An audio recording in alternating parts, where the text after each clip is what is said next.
Monseñor Agustín Román no solo fue el primer obispo cubano ordenado para el episcopado en Estados Unidos, sino que fue el amigo de todos. Construyó la Ermita de la Caridad con las primicias de los cubanos recién llegados. Del legado de Monseñor Agustín Román, Radio Paz presenta En Busca de la Felicidad.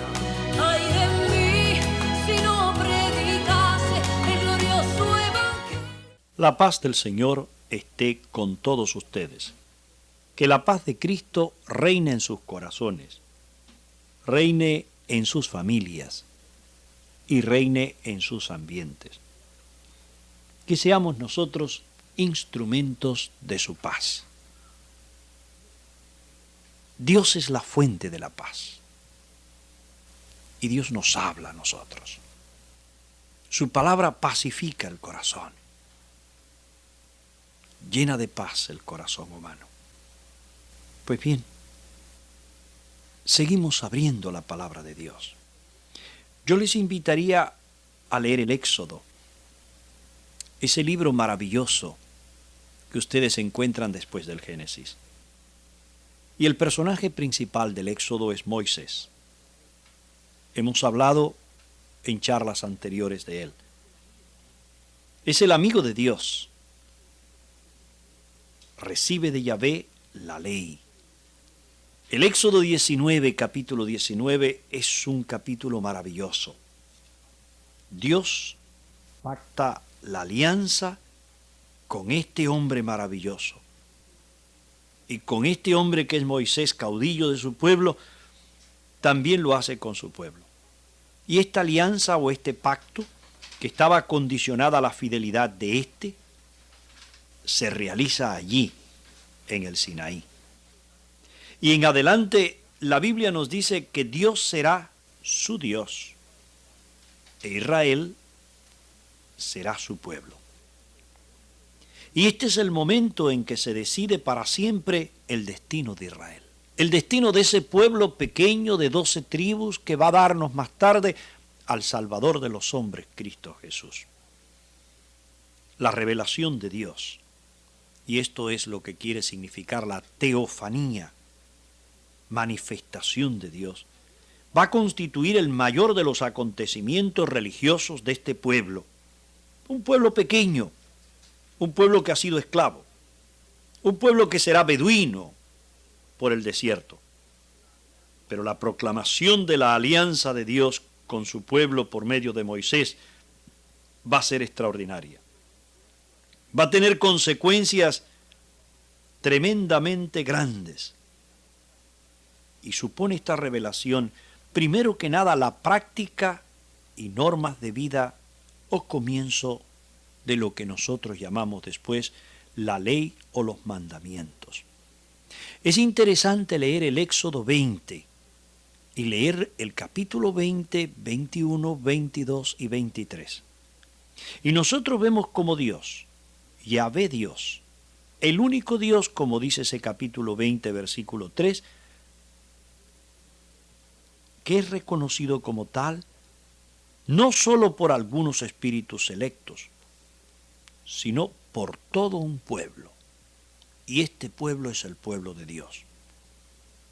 Queridos hermanos, no se podrá valorar suficientemente lo que el mundo debe a este histórico momento. Este es un momento tremendamente grande para todos los hombres. El pueblo siempre pequeño, débil, influido por su larga permanencia en Egipto, va a caer en idolatría. El hombre herido por el pecado original, por ese primer desequilibrio, lo va a llevar siempre arriba. Muchas veces llevado por el hambre o la dureza de la vida va a tender al descontento, a la rebeldía, a quejarse.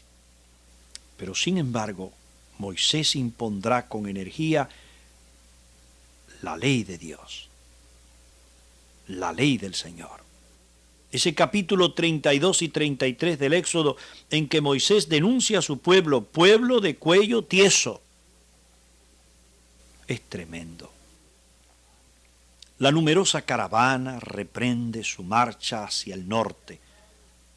Están organizados, intentan conquistar ese país que se llama Canaán, que perteneció a Abraham y a su descendencia. Pero sin embargo son derrotados por los adversarios. Pues las murallas de aquel país se alzan hasta el cielo, dicen ellos. Son exagerados, pero de todas maneras son más fuertes que ellos. Esto es lo que nos presenta otro libro de la Biblia, que es el Deuteronomio, en el capítulo 1. Y ustedes ven cómo aquel pueblo hebreo, caminando, las huestes hebreas, se repliegan y plantan sus tiendas en los oasis que van encontrando, en el de Cadés, en el de Barnea, en el norte de la península del Sinaí. Y allí permanecen muchos años. Y durante esta prolongada estancia va desapareciendo una generación y surge otra nueva. Y esta nueva se prepara para el asalto de Canaán. Pero sin embargo se va formando dentro de ellos una cosa que se llama conciencia nacional y religiosa. Hay una transformación en aquellos hombres, y unos mueren y otros surgen, pero los que mueren van dejando, y aquellos que surgen van templando sus corazones a la luz y a la fuerza de la palabra de Dios. En estos largos años Moisés va a formar como una masa informe y heterogénea de fugitivos. Yo creo como un verdadero pueblo. ¿Cómo son los pueblos? El desierto del Sinaí va a ser el crisol donde se forma la nación de Israel. Y este pueblo tiene ya su Dios, su ley, su unidad. Y pronto tendrá también su territorio. Pero Dios no va a conceder a Moisés tocar, pisar el suelo de Israel, sino que como castigo por haber dudado de él, va a morir en el desierto. Y esto es lo que nos dice el libro de los Números, capítulo 20, versículo 12. Sin embargo, antes de morir va a distribuir de antemano el territorio a las 12 tribus que están vivas. Y va a contemplar como con nostalgia, desde allá, desde la cumbre de la montaña, de la cima del Nebo, en la región de Moab, la tierra prometida donde vivirán aquellos hombres que él sacó de Egipto, o muchos ya no existen, sino que han ido dando sus hijos a través del desierto. Verá la tierra prometida regada por ese río famoso Jordán, donde más tarde Jesucristo será bautizado, y que está defendida por la ciudad amurallada de Jericó. Recuerdo siempre cuando visité Jericó, allí dije la misa, y es impresionante recordar todos estos hechos. Moisés va a bendecir a cada una de las 12 tribus y se va a entregar en manos de Yahvé, entonando un cántico de su gloria, que se encuentra en el Deuteronomio capítulo 32 hasta el 34. Y la religión de Moisés, la religión mosaica, va a perfeccionar progresivamente aquella de Abraham. Dios revela su nombre, es el único, es el Espíritu. Y para evitar idolatría, es decir, cambio de Dios por las cosas, el concepto material de Dios se prohíbe indudablemente toda representación de la divinidad. No se puede hacer estatuas. Sin embargo, este no es el caso de nosotros. Los hebreos se confundían y cuando hacían una figura, un muñeco, creían que ahí había un Dios. Eran descendientes o venían de Egipto. Hoy día los hombres tienen otros dioses, que no son los dioses de madera. Hoy día la imagen no es un ídolo. Un ídolo es una figura que no representa nada, es falso. La imagen es siempre un retrato. No tiene la persona está en el más allá. La Iglesia no incluye en los mandamientos esta prohibición porque los cristianos no tienen ya el peligro, como tenían los hebreos antiguos, de identificar a Dios con su representación en imágenes o pinturas. La Iglesia sigue gritando y predicando contra la idolatría porque los hombres hoy aman, como antes, lo que no se puede amar. Cambian a Dios por la droga, cambian a Dios por el dinero, cambian a Dios por el alcohol, cambian a Dios por las cosas. La figura de Moisés adquiere un relieve especial en la historia de Israel, y por eso no es extraño que la Biblia le dedique nada menos que los 4 libros siguientes al Génesis. El Éxodo narra la salida de Egipto y la alianza de Dios con su pueblo. Y la celebración de la Pascua, es decir, de aquel paso a través de las aguas del Mar Rojo en que se abrieron las aguas y pudieron pasar desde Egipto al desierto,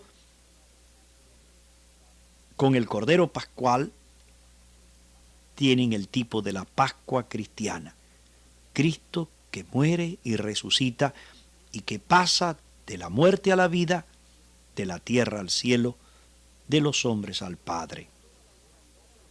Como San Juan, en el capítulo 1, versículo 36, nos lo dice tan claro, y el apóstol San Pablo, cuando le escribe a los romanos en el capítulo 6, versículo 18.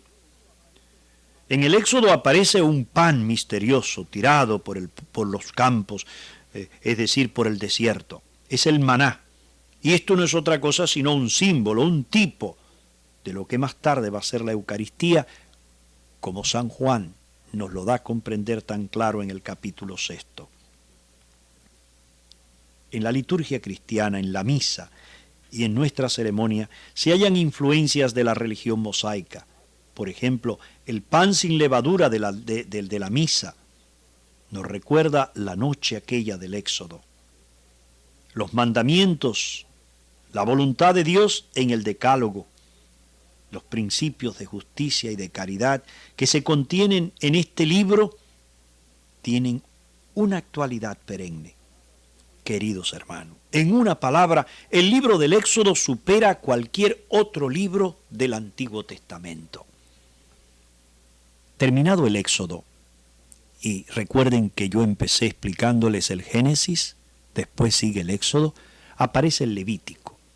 El Levítico expone los deberes de Israel, del pueblo de Dios, del pueblo hebreo, en relación con el culto, y recoge numerosas prescripciones rituales y ceremoniales, las funciones del sacerdote, que son tan importantes en este momento en que el pueblo está surgiendo. Pertenecen como exclusivamente a la tribu de Leví. De aquí el nombre de Levítico. Y el libro de los números que sigue al Levítico va a proseguir el relato de la marcha en el desierto, desde el Sinaí hasta las llanuras de Moab.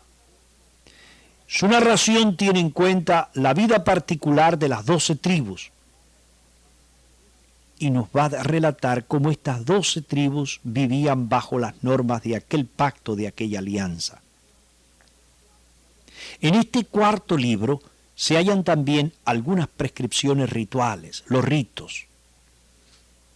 Y sobre todo nos habla de cómo se consagraba aquel hombre que iba a ser de Dios, que se iba a dedicar al culto, el levita, los de las tribus de Leví, y los deberes y los derechos de aquellos sacerdotes. Por eso es interesante leer el libro de los números en los capítulos 3, 8 y 18.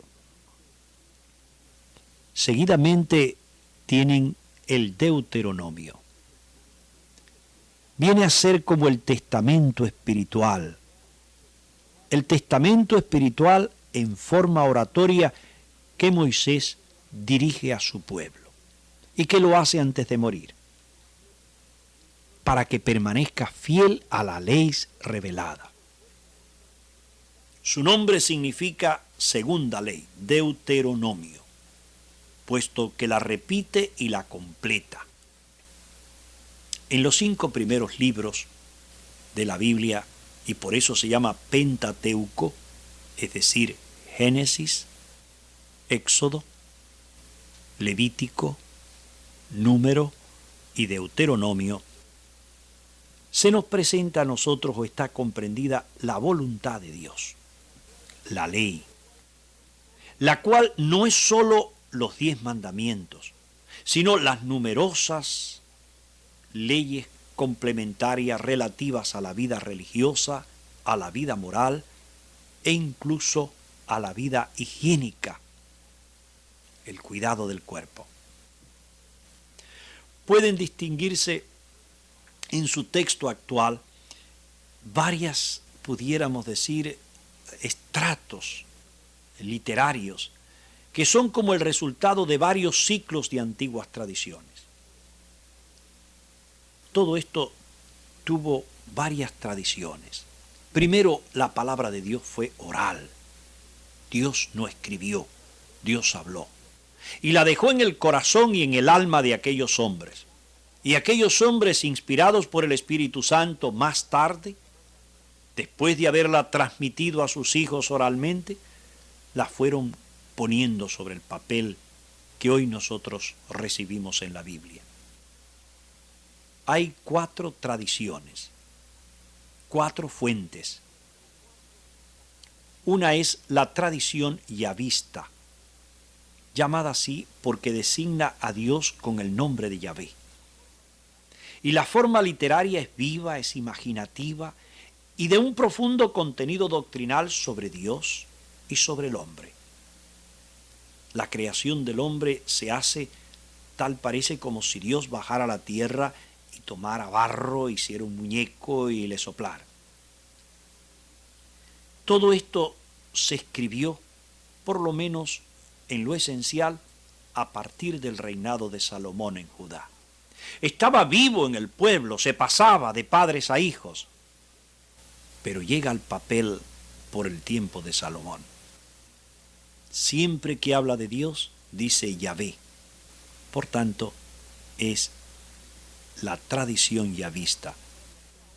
Se encuentra otra tradición que se llama eloísta, que llama a Dios con la palabra Elohim.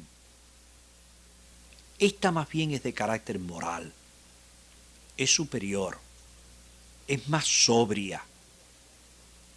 En la forma literaria realmente seca y probablemente posterior a la predicación yavista. Ustedes la pueden encontrar en el Génesis capítulo 21, en el Éxodo capítulo 1.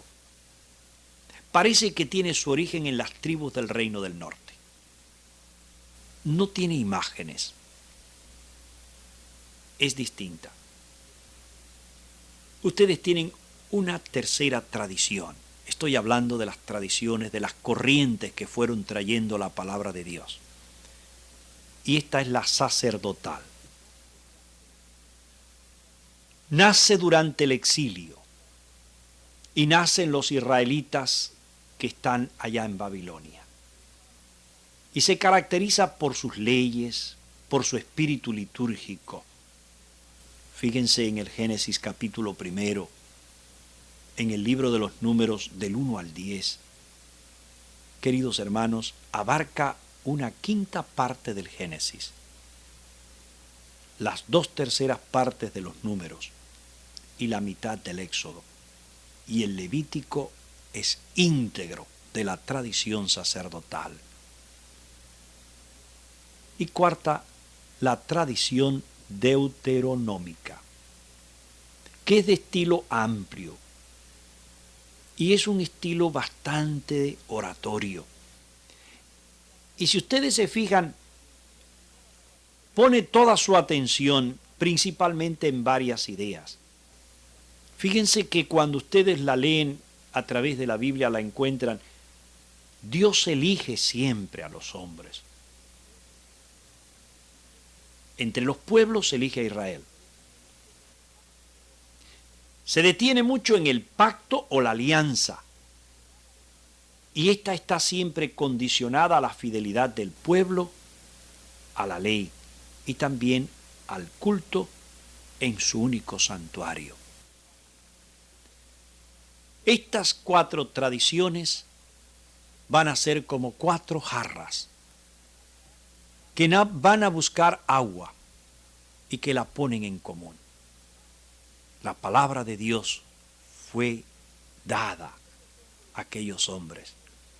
Y aquellos hombres indudablemente fueron recogiéndola y fueron guardándola.